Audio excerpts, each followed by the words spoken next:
a bird on a tree. I'm just sitting here. I got time. It's clear to see. From up here, the world seems small. We can sit together. It's so beautiful, you and me. We meant to be in the great outdoors, forever free.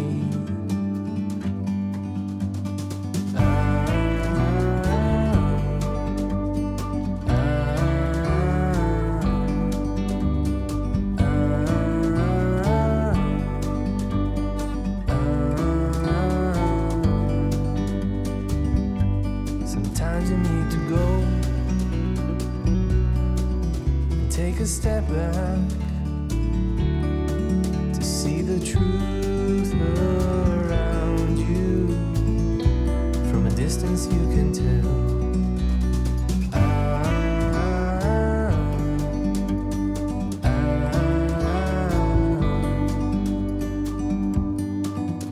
You and me were meant to be in the great outdoors, forever free. You and me meant to be in the great outdoors, forever free.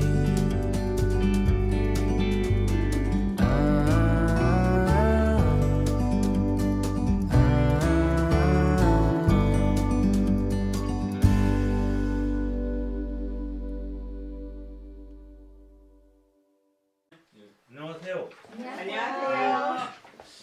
오늘은 여기가 향교잖아요. 근데 이제 제가 공자가 위대하다, 공자님 사상이 위대하다라고 하는데 공자가 왜 위대해요? 그걸 한번 내가 물어보고 싶어서 하는 거예요. 공자는 왜 위대해요?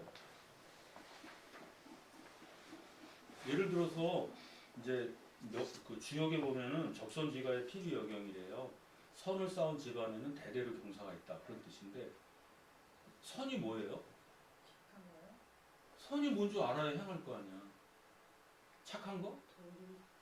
근데 도리도 사람에 따라 다르죠. 도리를 행한다?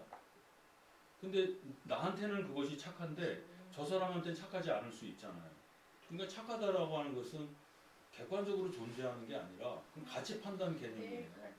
나를 기준으로 했을 때 가지고 있는 게 가치가 있는 거라고 얘기하는 거니까 상대방하고는 상관없이 내 기준으로. 그러니까 공자가 왜 위대하냐 이제 이런 걸 제가 했어요. 그래서 이제 생각해 보면 예수님이 왜 위대하냐 그랬더니 하느님의 아들로 오셔가지고 세계를 만드시고 인류를 구원하셨다고 그러죠. 선생님 그 성당에 다니시니까 예수님이 왜 위대하냐 그러면 하느님의 아들로 오셨어요. 성자로 오셔가지고 성부와 성자로 오셔서 세계를 만드시고 또 나중에 성령이 되는 거니까 그죠? 성부와 성자 성령이니까. 그래서 하느님은 위대하다는 거예요. 그럼 부처님은 왜 위대해요? 고통의 원인이 집착을 그 집착하는 거지. 그 집착을 없애는 방법을 알려줬지.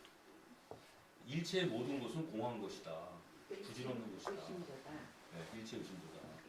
그게 일체 의심조가 아니라 일체 개공이라고 그래요. 일체 모든 것은 다 공하다고. 그러니까 부처님은 그렇죠. 마음인 거죠. 네. 그래서 예수님은 하느님의 아들로 오셔서 세계를 만드시고 인류를 구원하셔서 위대하고 부처님은 고통의 원인인 집착을 없애는 방법을 일러줘서 위대하대요. 그럼 이제 4대 성인의 또 한 사람 듣는 게 소크라테스라는 사람을 들잖아요. 그럼 소크라테스는 왜 위대해요? 그게 세계에 대해서 회의하고 반성하는 법을 알려줬다. 자신을 알아. 그렇죠. 그 자신을 알라는 게 자기 자신에 대해서 알라는 것이 뭐냐 분수가 될 수도 있고 반성하는 의미잖아요. 그래서 반성해라라고 해서 한 게 아니라 반성하는 방법을 알려준 거죠. 근데 그런 말이 있잖아요. 소크라테스는 악처로 인해서 성리했다고 그런 말도 하잖아요. 그건 이제 가십거리고 그건 이제 그런 거는 이제 그 곁다리에서 나오는 거잖아요. 그러니까 뭐 악천지 아닌지 어떻게 알겠어요. 그리고 악천은 없어요. 악천은 처가 아니지. 뭐 소크라테스는 못하니까 악처라고 말하는 거지. 아니 악천데 소크라테스가 뭐 어떻게 그 크샨타페가 어떻게 악처를 할 수 있어? 소크라테스가 뭐 돈을 벌어다 줬어. 뭐 집안에 경제에 뭐 도움된 게 있어. 맨날 밥 먹고 맨날 밥 먹고 나가서 동네 사람들하고 떠들고 얘기하고 막걸리 마시고 그랬을 거 아니에요. 그러니까 돈을 벌어와야지. 그래서 악처가 됐을 수도 있겠네요. 그죠? 아니 소크라테스가 직업이 없어요. 직업이 얼마나 없고 답답했겠어. 그러니까 집에서 그래서 밥 악처가 먹고 될 수도 있겠어요. 나가서 애들 데리고서 야 안다는 게 뭐냐 이런 얘기만 했을 거 아니에요. 그럼 박사님 악처라고 말하는 이유를 남자 입장에서 그러지. 남자 입장이니까 그렇게 얘기를 네. 하는데 그러니까는 내가 아닌 사람이 그렇게 얘기를 하는 거잖아요. 근데 그러니까 손바닥도 음. 마주쳐야 소리가 나듯이 남자가 잘못했으니까 그런 거지. 본래도 또 악한 여자가 그러니까 어딨어. 그러니까 남자가 돈을 안 벌어주고 했으니까 돈도 안 벌어다 주고 뭐 아니 아침 먹고 그렇잖아. 옛날에 그 우리 아버지나 할아버지 보면은 밥 먹고 나가잖아. 네. 제가 안 키지 말라 그랬는데 대화를 하는 게 낫잖아요. 왜냐면 이거를 갖고 하니까 제가 안 돼요. 근데 악처가 어딨어. 둘이 사랑해서 결혼했잖아요. 그 사랑해서 결혼했으면 사랑의 언약이 있을 거 아니에요. 그럼 둘이 하는 거 약속을 지키면 여자가 나쁘게 될 이유가 없지. 여자가 아니 생각해봐. 저는 이제 뭐 혼자 사니까 이제 그런 면이 있는데 남녀가 서로 만났어. 그럼 서로 약속을 지키면 왜 배신을 해? 물론 이제 배신할 수도 있지. 그런데 요즘에 제가 이제 한번 이렇게 주위에서 여자를 좀 소개시켜 주세요라고 했더니 그 사람들이 어떤 여자가 원하냐 그래서 내가 이쁜 여자 그랬더니 야 그건 뭐 고생해 그러는 거예요. 그래서 왜 그랬더니 이쁜 여자 얻으면은 주위 남자들이 가만 안 둔대. 그러니까 남자도 잘생긴 남자는 여자들이 가만 안 둬요. 그런데 예전부터 바람둥이들은 키 작고 그래요. 영화하고 카사블랑카 상관없어. 한다고 그런 거는 이제 썰이고 내가 만약에 이제 미스 코리아 뺨치는 또는 탤런트 뺨치는 영화배우 뺨치는 여자를 하나 얻었다. 이제 옆에 있어. 그럼 이거를 남자들이 가만두겠냐고. 꽃이지. 그러면은 내가 돈도 잘 못 벌어다 줘. 그럼 뭐 비단이니 보석이니 뭐 자동차 사주고 그러면 클릭할 거 아니에요. 그렇죠. 근데 그 여자가 인성이 안 좋으면 마음이- 주변에서 그 여자 쳐다도 안 봐요. 근데 인성이 아니라 다 클릭하게 돼 있어요. 아무리 이뻐도 인성이 안 되면은 사람으로 취급을 안 해. 아니 아무리 밥을 많이 먹어도 살이 찌지 않는 여자, 얼굴 이쁜 여자들 있잖아요.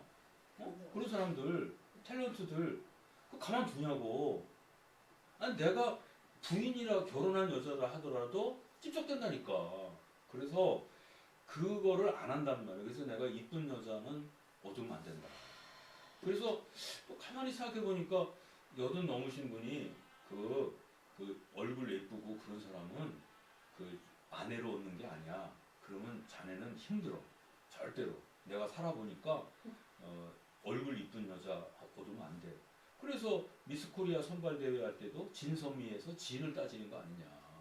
그러니까 절대로 이쁜 여자를 사귀지 마라. 그런 얘기 하시더라고요. 80, 90 가까이 되신 분이. 가만히 생각해보니까 일리가 있어. 만약에 나 같은 사람이 있는데 내가 여자가 이뻐. 근데 내가 뭐 돈을 벌어다 줘 뭐해. 내 생활보호 대상자라고 그러면은 내가 그 여자를 행복해시킬 게 없어. 차도 그렇지, 집도 그렇지. 그 사람을 위해서 내가 해줄 게 뭐가 있어? 마음은 변하는 거야. 움직이는 거야. 그 마음 여자는 가치관이 없나요? 옆에서 저 치근덕거린다고 넘어가게? 그거는 남자 남자는 입장에서 그렇게 똑같아요. 말을 한 거지. 그 남자도 똑같다고. 그러니까 소크라테스라는 사람이 돈도 안 벌어다 줘. 쌀도 안 갖다 줘. 밥만 먹고 나가서 떠들어. 그럼 그거 아침 밥 먹고 나가서 동네 사랑방에서 애들 데리고서 얘기나 하고 그러고 있어요. 그럼 여자가 당연히 나쁜 여자가 아니라 남편한테 돈 벌어오라 그러고 너 왜 사냐 그러고 이 화상화 할 거 아니야. 그래서 소크라테스가 가출을 했잖아요. 가출이 아니라 쫓겨났지. 그 쫓겨난 놈이 어디를 가? 그래서 파르테논 신전에 가서 거기서 자야 될 거 아니에요. 그래서 가장 처음 인류 역사상은 좀 그렇지만 처음의 노숙자, 역사에 기록된 최초의 노숙자가 소크라테스라는 거야. 근데 거기 잠을 자는데 어느 날 비가 내렸대. 그래서 어이씨 비까지 내려가지고 그래서 딱 있는데 소리가 나더래. 소크라테스야, 네가 세상을 구원할 거다. 그러니까 소크라테스가 미친놈 다 보겠네. 내가 마누라한테 쫓겨가지고 노숙자인데 내가 무슨 인류를 구해? 뭐 이런 얘기 그런 우화가 있잖아요. 근데 그런 데서 어쨌든 소크라테스는 대화법이에요. 주고받는 방법을 통해서 그래서 세계에 대해서 반성하고 옳은 것은 뭐죠? 옳은 것은 해야 되느냐 하고 당연한 것은 당연한 것인가? 이거 자꾸 물어보잖아요. 그런 걸 속에서 영원한 진리에 도달하는 그 방법을 일러준 거예요. 대화법. 그래서 소크라테스가 위대한 거예요. 철학은 소크라테스에서 시작한다는 것이 바로 그런 점이란 말이죠. 그런 점에서 철학자들은 뭘 따지냐면은 진리를 찾잖아요. 근데 과학자들은 뭐 어떤 못이 있으면 분석도 하고 할 거 아니에요. 현미경도 대고 칼로 째기도 하고 망원경으로 보고 물에도 넣어보고 깨물어보기도 하고. 근데 우리 철학자들이 연구의 대상으로 하는 것은 뭐 인생이니 행복이니 우정이니 사랑이니 이런 것들은 할 수가 없잖아. 머릿속에서 상상해서 하는 거 아니에요. 머릿속에서 분석을 해봐야 되잖아. 그러니까 당연히 논리적인 지식이 있어야 논리학을 알아야 되잖아요. 그러니까 그 사고하는 방법 그런 거를 소크라테스가 알려줬다는 거예요. 그래서 소크라테스가 뭐 당당하게 인류의 4대 성인 자리를 하나 차지했다 이거죠. 그럼 공자는 왜 위대해요? 혹시 지역적 안배인가? 왜 위대해요 공자가? 우리는 그걸 생각해 봐야 돼요. 공자가 위대하다고 자꾸 그러고 오늘도 계속 얘기를 했잖아요. 아까 김기 선생님도 얘기하고 공자님하고 공자가 왜 위대하냐고. 주자가 위대한 이유는 주자는 도덕적 행위의 근거를 자연법으로 설명했어요. 자연사상. 주자 대단한 사람입니다. 제가 다음 주에 주자학에 대해서 얘기를 할 때가 있을 거예요. 제가 말씀드렸죠. 도덕적 행위의 근거를 주자학에서는 자연에서 찾아요. 그게 뭐냐? 하늘이라는 것이 뭐냐면 종교적 하늘이 아니라 자연이잖아. 자연. 그러니까 우리가 옛날에 태어났을 때 우리 인간이 가장 이제 궁금해하는 게 우리는 어디서 와서 어디로 갔을까? 우리는 어떻게 태어났을까? 그 서양 같은 경우는 하느님이 만들었다 그러잖아. 거기 설명이 쉬워요. 하느님이 만들었다. 그럼 하느님은 어떻게 생겨났느냐? 그럼 물어보면 안 된다. 왜 안 되느냐? 그리고 그럼 하느님은 세상을 만들기 전에 뭐 하셨냐? 그러니까 그런 거 물어보는 놈들을 위해서 지옥을 만들었다. 이렇게 할 수도 있잖아. 그러니까 하느님이 세상을 만들었다는 걸 시작하는 거야. 근데 동양에서는 이 세상이 어떻게 만들어졌지? 신이 없잖아요. 그럼 어떻게 설명했을까? 거기서 이제 음양 이론이 나오는 거예요. 남자와 여자. 암컷과 수컷이 교합을 해서 물건이 만들어진다. 그와 마찬가지로 우주 자연에는 음양의 조화에 의해서 세상의 만물이 만들어진다. 이렇게 설명을 했단 말이에요. 그거를 자연 유비추리라고 그래요. 자연에서 유비를 해가지고 이 세상이 어떻게 만들어졌나. 그걸 설명한단 말이에요. 그러니까 서양과 동양은 다르죠. 근데 그 자연이 한 번은 음하고 한 번은 양하는 그 원칙 속에 그 속에 흐름 속에 도가 있다는 거예요. 진실된 도. 그 도가 바로 태극이야. 그래서 그 도가 인간의 안에 들어와 있는 걸 성이라고 해요. 인간의 성이야. 근데 그 인간의 본성은 선하대. 왜 선하냐? 자연이 선하니까. 자연이 언제 우리 나쁜 짓을 한 적이 있느냐? 그러니까 인간의 본성이 선이야. 그러면 그 선이 뭐냐? 그러니까 이제 그쪽에선 이니에지라고 그러는 거예요. 오상. 서양에서 구원받죠? 어떻게 구원받아요? 하느님하고 약속한 걸 지켜야지. 하느님하고 인간하고 약속한 걸 기록해 놓은 게 뭐죠? 그게 성경이잖아. 그죠? 테스트먼트. 구약. 옛날에 약속한 거. 신약. 예수님하고 약속한 거. 그러니까 하느님하고 약속한 걸 지켜야 구원을 받는 거예요. 그러니까 기독교인들 같으면 그 약속을 지키기 위해서 발버둥 치는 거죠. 그러니까 한 번 약속을 어긴 적 있죠. 그래서 바빌론 유수 있잖아. By the rivers of the Babylon 그런 노래 있잖아요. 그게 바빌론 유수 아니에요. 그러니까 어떻게든 간에 하느님과 약속한 거를 지켜야 돼. 그래야 구원받는 거예요. 그럼 동양은 어때? 동양도 구원을 받아야 되잖아요. 우리는 어떻게 구원받죠? 하느님이 없지만. 그럼 우리는 하느님이 없으니까 이 세상에서 개똥밭에 굴러도 이승이 낫다고 하듯이 이승과 저승은 불교가 들어오면서 생긴 거예요. 동양이 그거 없었어. 그러면 이 세상에서 영원히 사는 방법이 뭐야? 그거는 자연의 이치를 따르는 거예요. 근데 그 자연의 이치가 인간에 들어와 있는 게 성이라고. 성이 뭐냐? 인이예지야. 근데 그 인이예지는 어떻게 하면 실현하죠? 그 실행 강령이 오륜이야. 오륜을 실행하면 구원받는 거예요. 그 오륜이 바로 여기서 가르치는 거예요. 명륜당이라는 데가 그 륜을 밝히는 데예요. 그러니까 동양에서의 교육은 뭐냐? 오륜을 알고 오륜을 행하는 거예요. 그래서 논어에 보면 학이시습지 불력 여러하라는 할 때 학이라는 게 뭐냐면 오륜을 잘 실행한 사람을 본받는 거예요. 본받고 습은 뭐죠? 그 사람의 걸 자꾸 연습하는 거야. 그럼 나도 모르게 내가 점점 더 그 성인스러움에 가까이 가잖아요. 그러니까 희열이 생기는 거예요. 근데 서양에서의 구원은 그 테스트먼트, 그 십계명이나 그거를 지키는 것이고 동양에서의 구원은 오륜을 행하는 거예요. 그러니까 사람들이 오륜이 중요하고 하죠. 예를 들어서 우리가 사극에 보면 천민하고 양반이 결혼할 때 결혼하면 안 된다고 그러죠. 결혼했을 때 제일 문제가 되는 놈이 좌상 아니야. 좌상이 항상 그러잖아요. 폐하 뭐 그러시면 아니되옵니다 아마 그러잖아요. 강상윤리가 위배되옵니다 이렇게 하죠. 왜 그거 해요? 그게 무너지면 사회가 무너지는 거예요. 그 왕의 입장에서는 아이 저 자식이 좀 내가 좀 마음대로 하고 싶은데 내가 얘한테 상을 주고 싶어. 근데 얘가 안 된다는 거야. 근데 왕 입장에서는 이런 놈이 필요한 거예요. 이런 사람이 필요하거든. 그러니까 이제 동양에서는 그걸 하는 거예요. 강상윤리를 하는 거. 그래서 오륜을 지키는 게 동양에서는 구원받는 거예요. 그러니까 공자가 왜 위대하냐? 다시 돌아왔어요. 공자가 왜 위대해요? 나는 이제 그런 거를 자꾸 질문을 해봐야 된다는 거예요. 그냥 덮어놓고 뭐 성선론, 인간의 본성은 선하다. 거기서 출발할 게 아니라 세상에 악이 판을 치잖아. 그러면 악은 어디서 발생했어요? 인간의 본성이 선하면은 악이 어떻게 생겨나냐고. 악의 발생을 설명해야 되잖아요.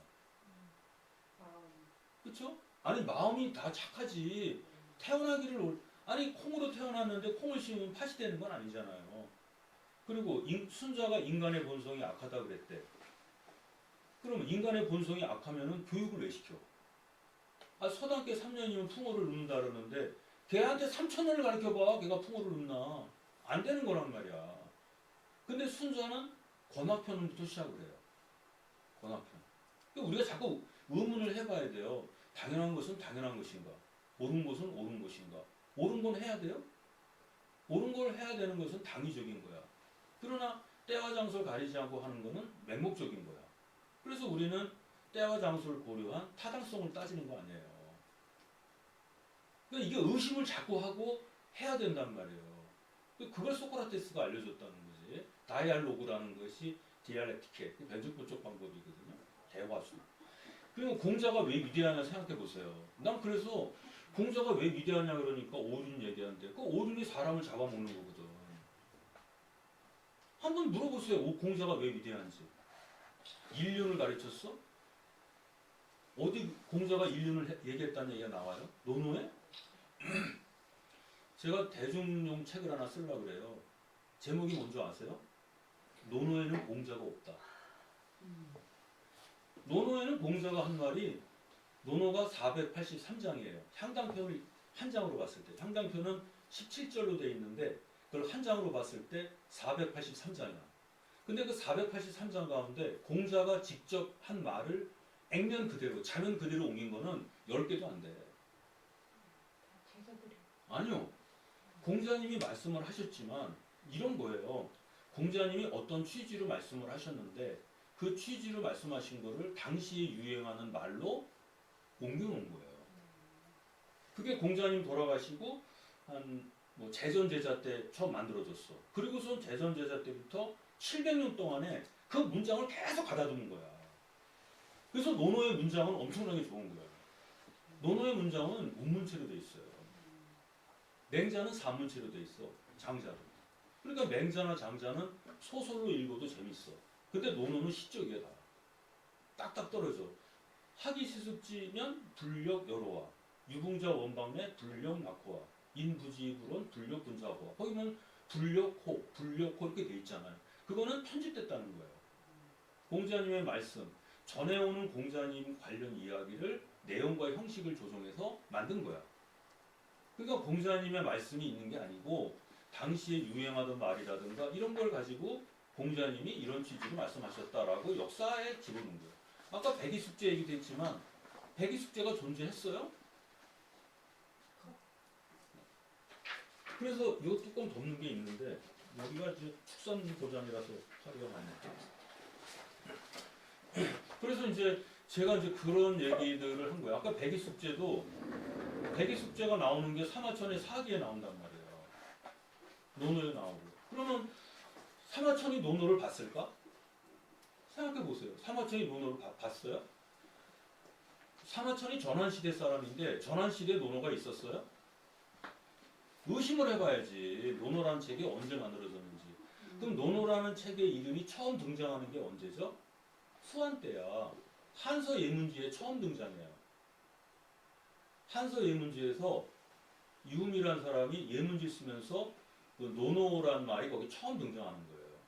물론 유흠의 반고의 한서 예문지는 전환 말기에 유흠이라는 사람이 쓴 칠약을 그대로 모사했어. 그러니까 전환 말기에는 논어란 말이 있었을 거예요. 근데 전환 초기에 논어가 있었을까? 생각해 보세요. 우리는 그냥 믿는 경향이 있다고. 또 주역이라는 말을 생각해 보세요. 어떤 책에선 주역이라고 그러고 어떤 책에선 역이라고 그래요. 그 주역의 의미가 뭐예요? 주나라 역이잖아. 그럼 은나라 때도 역이 있었겠죠? 은나라 때도 있었을 거 아니에요. 그럼 그건 은역이라고 불렸겠네. 한나라 때는 한역이라고 그랬을 거 아니에요. 그러니까 주역이란 말을 쓰게 되면은 그건 주나라 역이란 말이야. 물론 그 주자라는 게 두루주자라는 말이 있어요. 그래서 이제 이게 누구냐면은 그 사람이 누구냐면은 전환 말기에 양웅이라는 사람이 있어요. 양웅. 그 양웅이라는 사람이 쓴 책 가운데 방언이 있거든요. 방언. 그러니까 각 지방의 사투리를 기록한 책을 방언이라고 해요. 근데 그 방언에 보면 이제 그 노나라에서는 뭐 두루두루라는 말을 두루주자를 썼대. 그 두루주자가. 그리고 이제 국어라는 책에 보면은 그 주자의 의미가 두루주자가 의미가 굉장히 다양합니다. 그러니까 중국은 우리나라도 사투리가 있잖아요. 그 마찬가지로 중국에서도 그 사투리가 굉장히 많았단 말이에요. 근데 그것도 의심을 해봐야 되는 거예요. 그러니까 공자님이 주역을 읽었다. 그 공자님이 주역을 읽었으면 논어의 주역이 나와야 될 거 아니에요. 근데 논어에 보면은 주역의 문장이 딱 2개 나와요. 딱 2개 나온다고. 그리고 맹자에는 주역이 하나도 안 나와. 그럼 공자가 주역을 봤다는 걸 뭘로 증명할 거예요?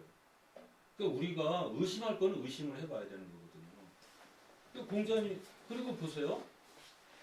공자님이 말씀하실 때 군자는 유어이하고 소인은 유어리하라 그랬대요. 군자는 항상 의로운 일을 하고 이에 대해서는 탐색하면 안 된다. 아까 이제 김기 선생님 얘기할 때 그 주자학적 얘기라고 그랬잖아. 근데 사람이 어떻게 이익을 탐하지 않고 세상을 사냐고. 어떻게 착한 일만 하고 살아요. 착한 일만 하는 사람을 우리는 뭐라 그러죠? 바보. 숙맥이라 그러잖아. 호구. 그렇지. 나 같은 사람이 이제 그렇지.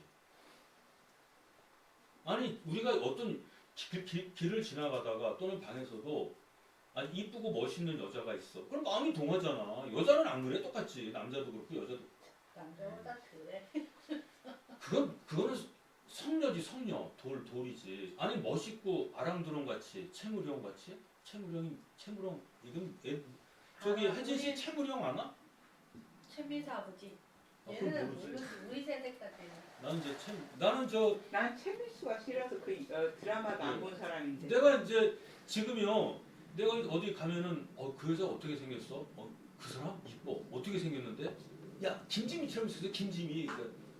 김지미처럼 생겼어? 근데 우리는 김지미처럼 생겼어 그러면은 그래? 하는데 제가 저기 혜진 씨처럼 20대 30대한테 야 김지미처럼 생겼어 그랬더니 그게 누구예요 그러더라고. 그렇지? 모르지. 누구예요? 그거예요. 그러니까 제가 나훈아 부인. 네. 그래서 어떤 애가 너 어디 갔었어? 그러니까 목포에 갔었어. 눈물 봤어? 그랬더니 네? 난 목포에 갔으면 눈물을 보고 와야지. 그랬더니 그게 뭐예요? 그러는 거야. 근데 우리는 목포에 눈물하기 때문에 알잖아요. 나는 목포는 항구다 이렇게 얘기하는데. 그러니까 사람이 그런 말이 나오는 거는 자꾸 옆으로 빠지는데 우리가 멋있는 사람을 보면 마음이 동해요. 이게 그래서 도덕적 행위의 근거를 옛날에는 자연에서 찾았어. 태극에서. 그 태극을 니라 그러고 니가 안에 들어왔어. 성이야. 그래서 성중리란 말이 나오는 거예요. 그러니까 도덕적 행위의 근거를 하늘에서 찾게 되면 어떻게 되죠? 세상이 변했어. 그럼 법과 도덕을 바꿔야 되잖아. 근데 그러면 자연에서 왔기 때문에 자연을 바꿔야 돼요. 근데 자연이 바뀌냐고. 도덕적 행위의 근거는 카톨릭에서 어디서 나와요? 성경? 그 성경을 바꿔야 되는데 재해석하거나. 그게 쉬운 일이냐고. 그러니까 도덕적 행위의 근거는 거기서 나오는 게 아니라 이성에서 나왔다는 얘기가 되는 거예요. 그러니까 서양에서는 이성에 의해서 도덕이나 윤리가 나오기 때문에 그래서 이제 현실에 변화하면은 법과 제도를 쉽게 바꿀 수 있는 거예요. 그러니까 사회가 계속 진보할 수 있잖아. 악법이 어떻게 법입니까?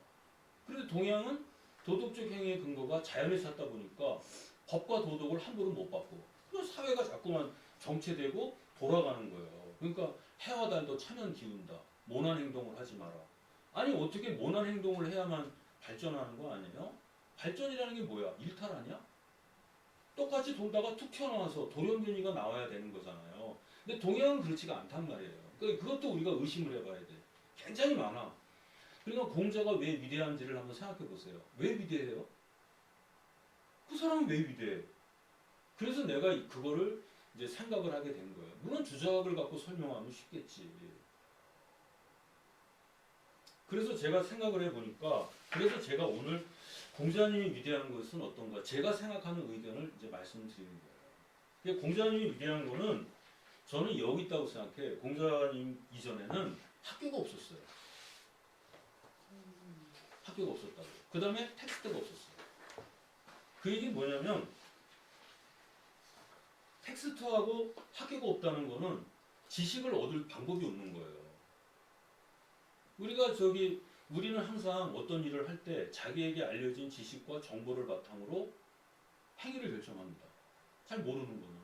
자기에게 알려진 걸 바탕으로 하는데 지식과 정보가 없으면 계속 제풀대로 돌아가는 거야. 그러면 내가 지식과 정보를 어디서 얻어요? 그때 같으면은 이제 계급사회고 신분사회니까 지배계급에 주는 것만 얻었을 거 아니에요.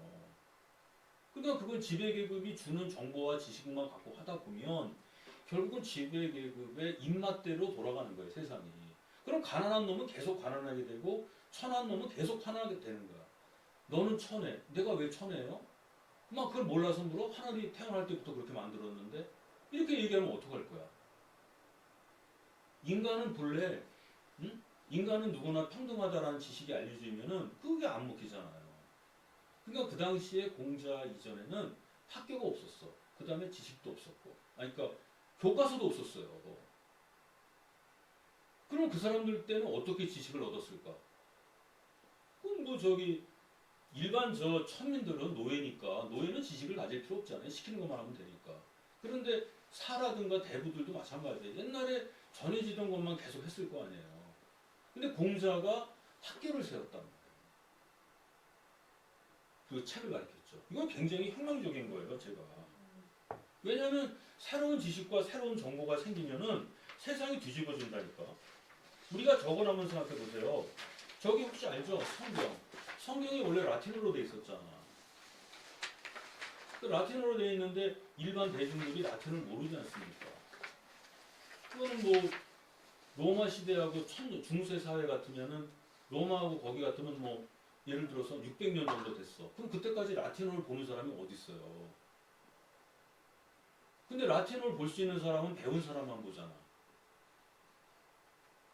그러니까 이게 뭐 근데 루터라는 사람이 그거를 독일말로 번역했다니까 대중들이 보잖아요. 그러면 성경을 그때 루터 같은 경우도 성경 못 봤어. 한 100m 정도에 있는 거 보고 저게 성경이다 이렇게 봤지 직접 못 본단 말이에요. 지금 만약에 여러분들한테 한문을 갖다 줘봐. 그러면 제가 절에 가서 불경을 연구하는데 스님이 금강경을 줬어. 근데 한문으로 된 걸 줬어. 보실 수 있어요? 그럼 스님이 말하는 것이 진리인 줄 아는 거예요. 그러면 안 되잖아. 그러니까 루터가 그것을 독일말로 뭐 확실한 건 아니지만 독일말로 바꿨어. 그러니까 일반 대중이 보는 거야. 지금도 불경을 우리말로 번역을 했어. 그러면 일반 대중이 보잖아. 그러면 지식을 갖게 되는 거거든요. 그러니까 지식을 독점하는 사람이 지식을 독점하는 게 권력을 갖고 있는 거예요. 지금 보세요. 네이버가 등장하면서 지식인들이 개값 됐잖아. 개보다 못한 값 됐죠. 요새 누가 인문학 강의 들으려고 그래. 전부 다 네이버 다 보잖아요. 내가 지금도 뭐 공자가 무슨 뭐 사람고기를 먹었다. 사실이냐 아니냐. 그럼 네이버 확인하면 돼. 우리 같은 사람도 소용없어요. 이제는 지식인들이 의미가 없는 거야. 지식이 대중화돼 버린 거야. 그러니까 옛날에는 지식인이 권력을 독점했었죠. 그러니까 학자들만 따라가고 학자들 융성 받고 막 그랬잖아. 근데 요새는 네이버 같은 게 나와서 지식백과 나오고 인터넷에 뭐 GPT가 다 나오잖아. 그러니까 지식인의 값이 이제 개값도 안 되는 거예요. 옛날에 강의 한 번 가면은 한 100만 원도 받고 150만 원도 받았어. 근데 요새는 어때요? 야, 옳든 오고 말래 말아. 옛날에는 교수 초빙 이렇게 나오잖아. 요새 교수 모집이야. 그러니까 지식과 정보가 그만큼 흔해 빠지게 된 거예요. 그럼 어떻게 돼? 권력이 실추되는 거예요. 권력이 실추되면 신분제도가 바뀌는 거죠. 그래서 춘추전국 시대에 대혼란이 온 거예요. 근데 춘추전국 시대를 기득권층에서 보면 대혼란이지만 역사 발전에서 보면 발전하는 거죠. 근데 나는 공자가 위대한 점은 바로 거기에 있다고 봐요. 그러니까 지식을 대중화시키고 정보를 대중화시키고 그러면서 그 혼란한 사회를 바로잡으려고 방법을 제시한 거죠. 그 공자가 제시한 방법이 뭐냐면 인간다움이거든요. 사람은 사람답게 살아라. 근데 사람다움의 기준이 뭐냐? 기독교에서 말하는 사람다움은 테스트먼트를 지키는 거겠죠? 십계명 지키는 거. 불교에서는 마음을 고집을 없애는 거. 근데 유학에서는 뭐라고 얘기하냐면 기소부력을 물시어의 나라. 너가 하고자 하지 않으면 남한테 시키지 말라는 거예요.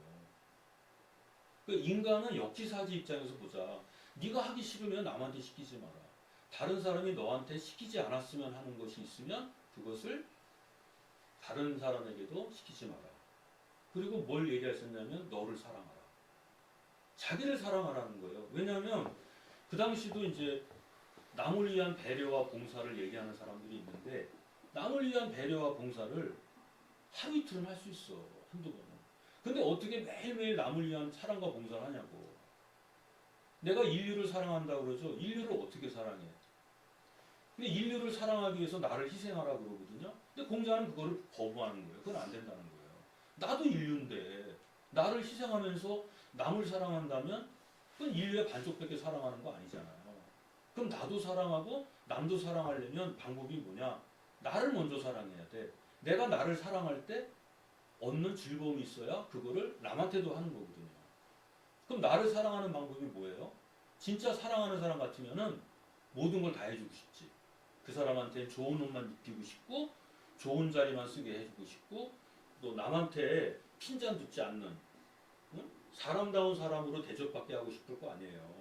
그럼 내가 나를 사랑하면 내가 사람답게 대접받게 만들어야 되잖아. 그러려면 내가 나를 잘 가다듬어야 돼. 수양도 하고. 그걸 뭐라 그러냐? 그걸 충이라 그래요. 충. 그래서 그 마음을 가지고 다른 사람도 그렇게 대해주는 거. 그걸 서라 그래. 그래서 공자의 사상의 핵심은 충서예요. 그걸 인해불자라 그래. 인해 내용을 충서라 그래. 그게 충서예요. 그게. 그리고 그게 충서인데 그 마음은 역지사지지 역지사지. 그러니까 우리가 역지사지 하라는 얘기가 바로 그게 서의 기본 강령이에요. 그래서 이제 논어에 보면은 자공이 평생을 살 때 좌우명으로 삼았으면 할 수 있는 말이 뭡니까? 라고 물었을 때 서라고 얘기하는 거예요. 그건 서밖에 없다. 그리고 공자가 지식이 많았을 것 같아요? 공자는 지식이 많은 사람이 아니에요. 자공이 물어봐요. 선생님은 이렇게 어떻게 이렇게 다재다능하냐? 나는 다재다능한 사람이 아니다. 나는 핵심을 잘한다는 거예요. 모든 사물에 관통하는 핵심. 그러니까 이 세상은 보편적으로 다 연관되어 있다는 거예요. 하나만 따로 존재하는 게 아니라 모든 일은 다 연관되어 있대. 그래서 자기는 그 보편적 원리를 안다는 거예요. 즉 보편적 가치를 안다는 거죠. 그러니까 우리 사회의 보편적 가치가 뭐예요? 사기사랑, 이웃사랑 이런 거 아니에요. 보편적 가치라는 게. 그러니까 그것이 나에게 도움이 그것이 나에게 이로운지 해로운지를 따지기 전에 그것이 과연 옳은 일인지 그른 일인지를 먼저 생각하는 거. 그래야 될 거 아닙니까? 그게 이제 보편 가치를 추구하라는 건데 공자는 바로 그 보편 가치에 대한 정확한 지식이 있었던 사람이에요. 공자는. 그래서 그걸 우리가 이제 뭐냐면 가만히 보니까 사람은 누구나 다 사람답게 사람 대접을 받고 싶어 한대. 누구나 다. 부모가 자식한테 바라는 게 뭐예요? 돈 많이 벌고 출세하는 거? 물론 그것도 있겠지. 근데 그 전에 있는 게 뭐냐면 사람 대접받고 사는 거예요. 결국은 사람 대접받는 거야. 돈이 아무리 많으면 뭐해. 사람 대접을 못 받으면은 그게 뭘 어디다 쓰겠어. 그래서 부모가 바라는 게 사람 대접받고 사는 거예요. 그래서 제삿날만 되면은 시무룩한 거야. 왜? 엄마 아버지는 나한테 사람답게 살라고 그랬는데 내가 그걸 못했거든. 제삿날 되면은 어머니 아버지 생각하면은 우리 어머니 아버지가 나한테 항상 그런 말씀하셨지. 내가 지금 못 사는 거야. 그러니까 숙연한 거예요. 사람답게 살아라. 이제 교회 같은 데서는 하느님 말씀을 하겠지. 테스트먼트 서구 사회에서는 불교를 하는 사람은 집착을 버리고. 그러나 유학에서는 사람답게 사는 거를 원하는 거예요. 사람답게 살아라. 사람답게 살아라. 그럼 사람답게 사는 게 뭐죠? 내가 사람이 되려고 노력하는 거. 첫 번째. 두 번째. 내가 하기 싫으면 남한테 시키면 안 돼. 왜? 인간은 사회적 존재니까. 그래서 공자 사상의 핵심은 바로 그 사람답게 사는 거라는 거예요. 근데 그것을 사람답게 살다 하더라도 너무 지나치거나 그러면 또 안 돼. 어린아이를 키울 때 너무 지나치게 사랑하면은 걔가 삐뚤어질 수 있어. 그렇다고 사랑을 덜 주면 또 애가 또 삐뚤어질 수 있어. 마찬가지로 내가 나를 사랑하더라도 적당히 사랑해야지. 적당히. 그 시경에 보면은 이런 말이 있어요. 논어에 시 300 일원이 폐지와 사무사라. 들어보셨죠? 시 300수를 시 300편을 그 정신을 한마디로 말하면 사무사라고. 들어보셨죠? 시 300 일원이 폐지와 사무사라. 그러니까 시의 마음, 요 시인 있잖아요. 여기도 이제 여기서도 시를 강의하잖아요. 근데 시를 강의하는데 요즘의 시는 그냥 교훈 용색이야. 사람들을 기쁘게 하는데 몰아져 있는데 그거 말고 옛날에는 뭐냐면 시라는 것은 가장 순수한 마음에서 나오는 거거든. 일본에서는 이제 누구죠? 그 오기소라이 제자인 하토리 나카코군가 그 사람이 얘기하는 거면 시라는 게 뭐냐? 시라는 거는 이제 12살에서 한 14살 정도 소녀. 12살에서 14살 정도 되는 소녀 있어요. 진짜 옛날에는 그 소녀의 마음이 진짜 순진무구하거든. 지금은 6살짜리도 뭐 이렇게 한다 그러는데 보통 12살에서 14살, 15살짜리의 소녀가 꽃이 피는 걸 보고도 눈물을 흘려. 왜? 너무 아름다워. 그래서 울고 이 꽃이 지면은 어떡하나. 또 이런 것도 있어. 또 날아가는 새를 보고도 웃고 하늘에 떠 있는 구름을 보고도 눈물 짓기도 해. 완전 순수한 마음. 그 순수한 마음을 그대로 표현한 걸 시라고 그래요. 그러니까 시라고 하는 것은 굉장히 순수한 거란 말이에요. 그래서 연세가 70이 되신 분이 시를 사랑한다. 그 사람은 성품이 편안한 거예요. 나이를 먹을수록 주장이 강하거든. 근데 시는 내려놔야 돼요. 그러니까 공자님은 그 시를 얘기하는 거예요. 그러니까 시 301원이 폐지와 사무사라. 그랬더니 누가 뭐라 그러냐면 생각에 사특함이 없대. 근데 세상에 아까 말씀드렸죠. 나쁜 게 뭐예요? 선한 게 뭐야? 뭐 이익을 추구하면 나쁘다고. 어떻게 사람이 세상을 살면서 착한 일만 하면서 살아. 돈도 벌어야지. 근데 지나치게 돈을 벌 이익에 빠지면은 인생이 망가져. 또 지나치게 착한 것만 추구하고 남을 위해 봉사만 하면 그것도 바보야. 그러니까 적당히 해야 될 거 아니에요. 중요, 그렇죠. 피중이야. 그 적당히 하는 거. 그러니까 나쁘다는 건 뭐냐면은 치우친 거예요. 그래서 우리가 아이들한테 시키세요. 아이들한테 집에서 가정교육을 할 때도 나쁜 짓 하지 마라. 그럼 애가 물어봐. 나쁜 짓이 뭐야? 그러면 엄마가 답변할 게 없는 거야.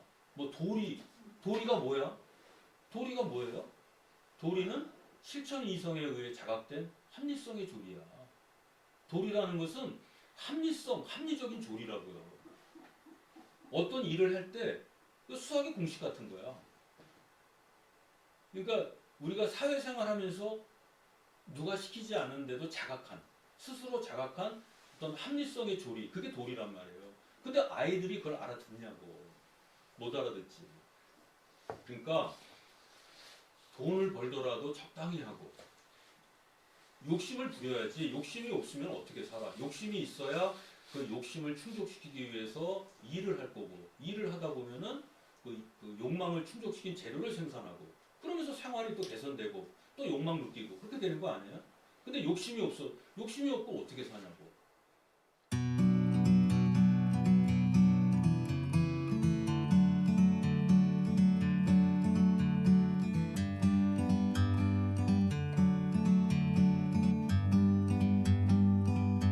Like a bird on a tree, I'm just sitting here. I got time, it's clear to see. From up here, the world seems small. We can sit together. It's so beautiful, you and me. We meant to be in the great outdoors, forever free.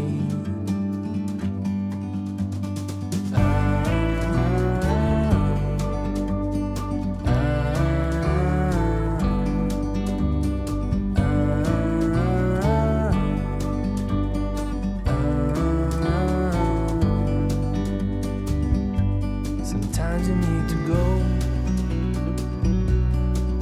and take a step back